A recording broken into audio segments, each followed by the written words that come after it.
നമസ്കാരം. Raf talk ഫുട്ബോളിലേക്ക് അവർക്കും സ്വാഗതം. 24 മണിക്കൂറിനിടക്ക് 3 പുരസ്കാരങ്ങളുടെ നിറവിലാണ് ക്രിസ്ത്യാനോ റൊണാൾഡോ.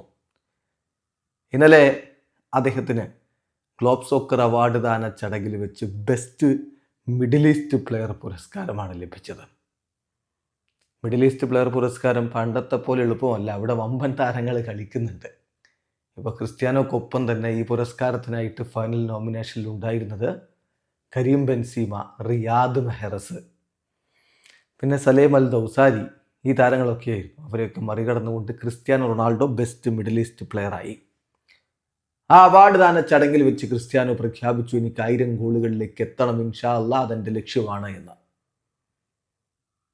ഇന്നലത്തെ ആ അവാർഡ് കൂടാതെ തൊട്ടു മുമ്പ് അക്ദൌദിനെതിരെ മികച്ച പ്രകടനം നടത്തിയ ക്രിസ്ത്യാനോ 2 പുരസ്കാരങ്ങൾ, അതായത് ആ കളിയിലും പ്ലെയർ ഓഫ് ദി മാച്ച് പുരസ്കാരം അദ്ദേഹത്തിനായിരുന്നു. അത് കഴിഞ്ഞിട്ട് ഗോൾ ഓഫ് ദി വീക്ക് പുരസ്കാരം ഇന്നലെ പ്രഖ്യാപിച്ചു, അതും ക്രിസ്ത്യാനോ റൊണാൾഡോക്ക്.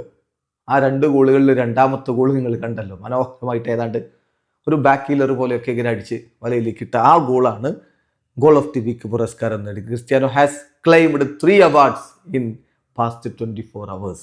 യെസ്, CR7 ഈ 40ാമത്തെ വയസ്സിലും ഗോളടിക്കുന്നു, അവാർഡുകൾ വാങ്ങുന്നു, അങ്ങനെ അതിമനോഹരമായിട്ട് മുന്നോട്ട് പോകുന്നു.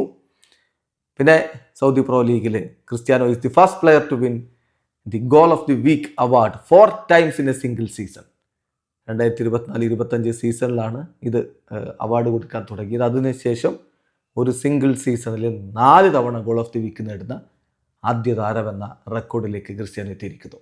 യെസ്, അദ്ദേഹം കുതിക്കുകയാണ് കൂടുതൽ കിരീടങ്ങളിലേക്ക്, കൂടുതൽ ഗോളുകളിലേക്ക്. വീഡിയോ അവസാനിക്കുന്നു. ഫുട്ബോൾ ലോകത്തെ കൂടുതൽ വിശേഷങ്ങളുമായി റാഫ് ടോക്സിൽ എത്താം.